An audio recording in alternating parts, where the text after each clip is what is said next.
नमस्कार। सब राम भक्तों को राम राम। आज शिवरात्रि के दिन शिव अपने गणों के साथ अपनी बारात को लेकर हिमाचल के घर पहुंचते हैं। हिमाचल की पत्नी मैना शिव को उनके अमंगल रूप में देखकर बहुत परेशान हो जाती हैं और कहती हैं, नारद कर मैं काह बिगारा, भवन मोर जिन बसत उजारा, अस उपदेश उमहे जिन दीन्हा, बोरे बरहि लागे तपो कीन्हा। मैना कहती हैं कि मैंने नारद का क्या बिगाड़ा जो उन्होंने मेरी पुत्री पार्वती को ये उपदेश दिया कि वो शिव से विवाह करें, शिव जैसे बावरे पति से विवाह करें। तब नारद आते हैं हिमाचल के साथ और मैना को समझाते हैं, मैना को पार्वती के बारे में बताते हैं। क्या कहते हैं? तब नारद सब ही समझावा, पूरब कथा प्रसंग सुनावा, मैना सत्य सुनहु मम बानी, जगदम्बा तब सुता भवानी। नारद मैना को समझाते हुए कहते हैं कि हे मैना, तुम्हारी पुत्री पार्वती जगत की अम्बा है, जगत की माता है, इस जगत की जननी है, मानो प्रकृति है। आगे प्रकृति के गुण बताते हैं और कहते हैं, अजा अनादि सत्य अविनाशिनी, सदा शंभुअर धंग निवासिनी, जग संभव पालन लय कारिणी, निज इच्छा लीला बपुधारिणी। नारद जी कहते हैं कि मैना, तुम्हारी पुत्री अजन्मा है, मतलब उसका जन्म नहीं हुआ है, वो अनंत काल से है, वो सनातन है, शाश्वत है। जो प्रकृति है वो शाश्वत है और अनादि है, उसकी कोई शुरुआत नहीं है और शक्ति है। प्रकृति का रूप बताती हैं, कहते हैं कि तुम्हारी पुत्री शक्ति है, अजा अनादि शक्ति अविनाशिन, और उस शक्ति का नाश नहीं होता। और कहते हैं कि वो सदा शंभु के अर्धांग में निवास करती है, मतलब शंभु की अर्धांगिनी है। जो शक्ति है, जो पार्वती है, वो शंभु का अंग है। उस अंग के बारे में आगे कहते हैं कि वो जग संभव पालन लय कारिणी है, मतलब ये जो जगत है इसको जन्म देती है, इसका पालन करती है और फिर इसका विनाश करती है, पर शक्ति रूप में उसका अंत नहीं होता। शक्ति बस अपनी जो रूप है वो बदलती है। और कहते हैं कि ये जो रूप वो धारण करती है, प्रकृति जो शरीर धारण करती है, वो अपनी इच्छा अनुसार करती है।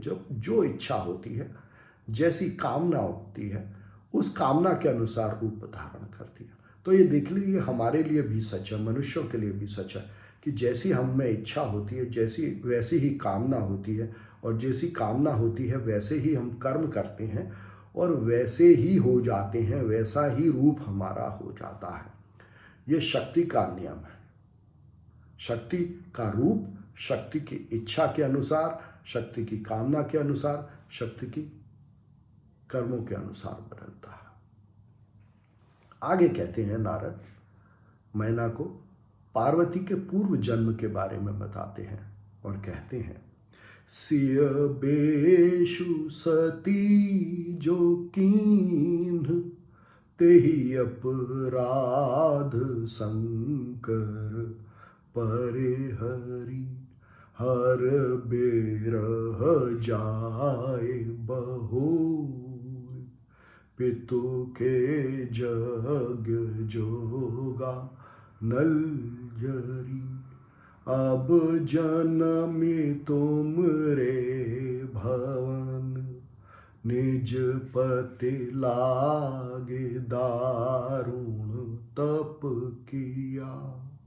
सजाने संशय तजहु गिरजा, सर्वदा शंकर प्रिया। नारद मैना को समझाते हुए कहते हैं कि पार्वती ही पिछले जन्म में सती थी, जिसने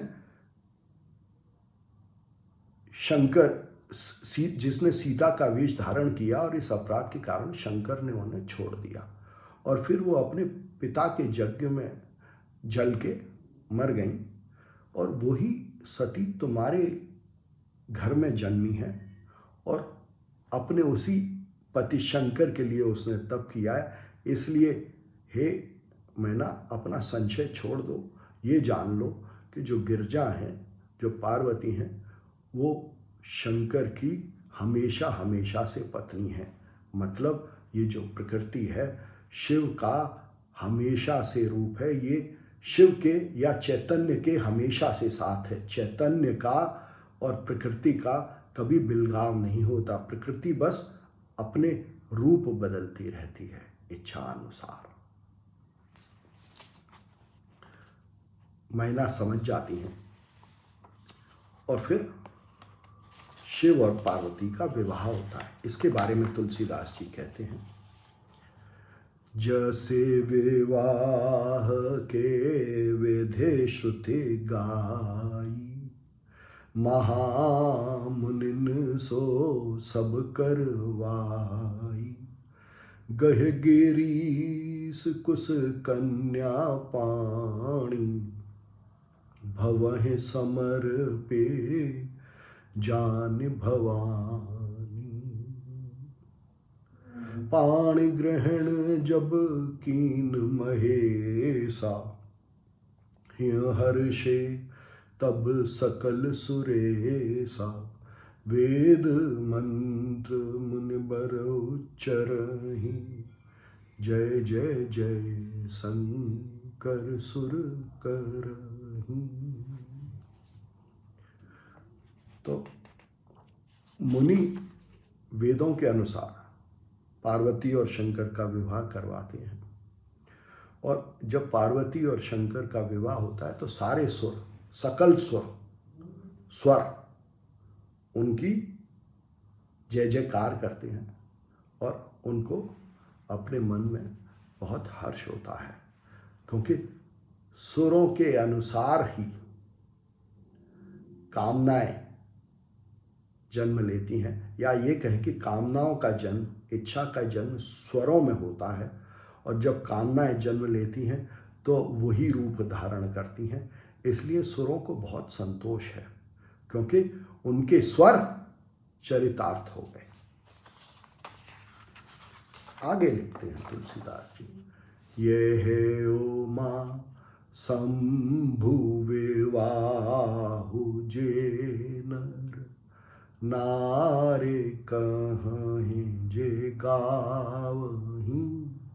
कल्याण काज विवाह मंगल, सर्वदा सुख पावहीं। तुलसीदास जी कहते हैं कि ये जो चैतन्य का प्रकृति के साथ जो विवाह है, जब हम ये जान जाते हैं कि ये प्रकृति ही चैतन्य का, ईश्वर का रूप है, तो ये हम सबके लिए बहुत कल्याणकारी है। ये हमें सर्वदा सुख देने वाला है, क्योंकि तब हम ये जान जाते हैं कि प्रकृति का हर एक अंग, हर मनुष्य उस ईश्वर का, उस चैतन्य का, उस आत्मा का रूप है, उसका अंग है। और जब हम ये जान जाते हैं तो हमारा व्यवहार उनके साथ वैसा ही हो जाता है जैसा कि ईश्वर के अंग के साथ होता है, और तब हम ब्रह्म स्वरूप हो जाते हैं। इसी में सुख है, इसी में आनंद है, इसी में ईश्वर की चरम परिणति है। धन्यवाद।